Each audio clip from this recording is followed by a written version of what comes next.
BNP chairperson Begum Khaleda জিয়ার তীব্র অসুস্থতাকে ঘিরে একদিকে উদ্বেগ উৎকণ্ঠা বিএনপি নেতাদের মাঝে। মেডিকেল বোর্ডের সঙ্গে সার্বক্ষণিক যোগাযোগ রাখছেন দলের শীর্ষ নেতারা। অন্যদিকে সমান তালে নির্বাচনী প্রস্তুতি এগিয়ে নিচ্ছে দলটি। বৃহস্পতিবার ৩৬টি সংসদীয় আসনে প্রার্থী ঘোষণা করে বিএনপি। সব মিলে ২ দফায় ২৭২টি আসনে প্রার্থী মনোনয়ন চূড়ান্ত করল দলটি। এ দফায় ঢাকা ৭, ৯, ১০, ১৮ আসনে বিএনপি মনোনয়ন দিয়েছে হামিদুর রহমান, হাবিবুর রহমান, শেখ রবিউল আলম এবং এস.এম. জাহাঙ্গীরকে। ঠাকুরগাঁও ২, এটা আপনার ছিল বালিয়াড়াই উপজেলা হরিপুর রানীশঙ্কল, এই উপজেলা ঠাকুরগাঁও ২। আব্দুল সালাম, ডাক্তার আব্দুল সালাম। দিনাজপুর ৫, এ.কে.এম. কামরুজ্জামান। এর মধ্যে জোর আলোচনা আছে ঢাকা ১০ আসনে উপদেষ্টা আসিফ মাহমুদ সজীব ভুঁইয়া ও ঢাকা ৯-এ এনসিপির আহ্বায়ক নাহিদ ইসলামের।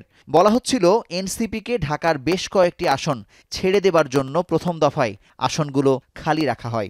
তবে বাকি ২৮টি আসনে জোট নাকি দলের প্রার্থী কাদের মনোনয়ন দেয়া হবে সে বিষয়ে স্পষ্ট করেননি মির্জা ফখরুল।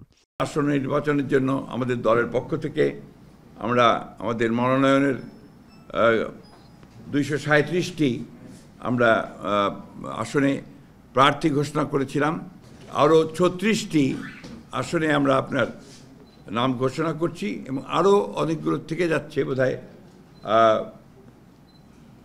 ২০-২৫টার মতো থেকে যাবে, ২৪টার মতো। সেগুলো হচ্ছে আপনার আমাদের যে অ্যালায়েন্সের সঙ্গে যারা আছেন তাদেরগুলো, এবং আমাদের ২-১টা আপনার ডিসিশন হবে, সেগুলো আমরা আরও পরে ঘোষণা করব।